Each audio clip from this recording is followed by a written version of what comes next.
Welcome to another important topic, that is how to identify the M1 segment of the middle cerebral artery. That means how to identify the practical M1 segment, that is a large vessel part of the M1. I am Dr. Jaishankar from Rajagiri Hospital. What is large vessel occlusion? Large vessel occlusion is actually as an independent variable in predicting the outcome of strokes. If the patient is having a large vessel occlusion, invariably the outcome will be bad. It constitutes about 13% to 40% of all ischemic stroke.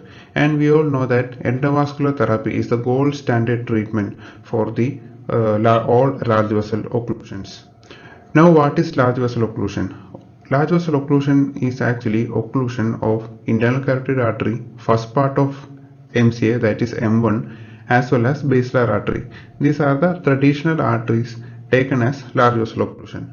But the thing is, certain other arteries can also be taken up for endovascular repair and taken as large vessel occlusions practically, because if we approach these arteries with endovascular therapy, the outcome will be totally different, and we should always consider occlusion in these arteries whether we can approach through endovascular repair. These arteries are an the proximal part of the anterocerebral arteries, then posterior cerebral arteries P1, P2, and most important among these is M2 occlusions.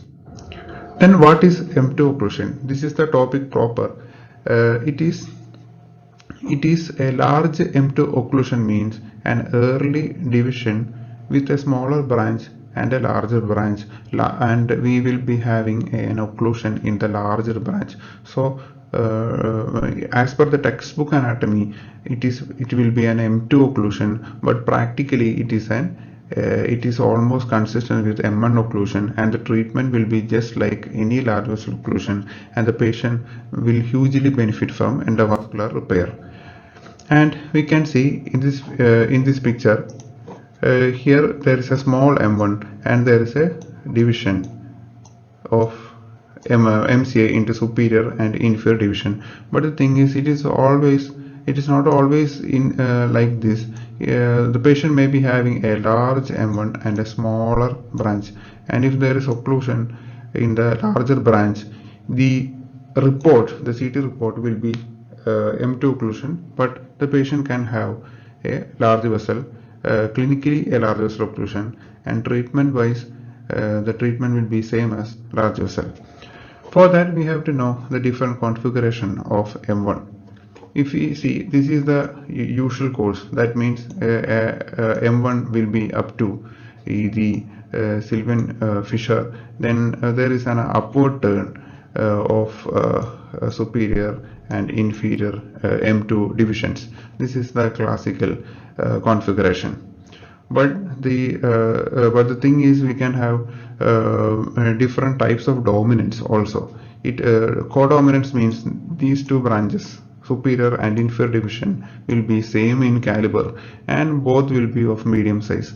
Whereas superior dominant means superior division will be having a large caliber. So if we have a clot in M2 in a superior division which is dominant, then it will behave just like a large vessel occlusion, and patient can be easily taken up for endovascular repair because it is in line with the M1. It is still in the horizontal part, and it is before the bend, so it is easily maneuverable. It is same in the case of a dominant inferior division. If we have a clot here, it will be labeled as M2, but the patient should not miss a opportunity for endovascular repair. And sometimes there will be trifurcation and the caliber will be less, and occlusion here will be behaving just like a medium sized vessel occlusion, and it may not be easy to approach through endovascular repair. So the knowledge of different configuration of M1 is very important for management of stroke. So the question is how we can identify the practical M1 occlusion from anatomically M2 occlusion or branch occlusion.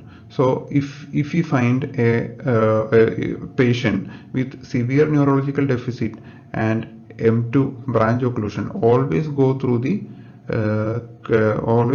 the clinical findings and the imaging findings.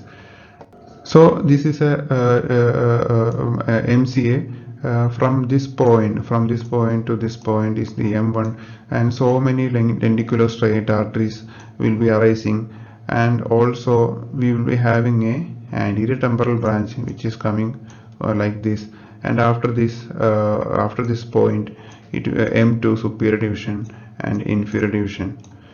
So this is the basic picture. Now we can see the how to detect M1 occlusion, practical M1 occlusion.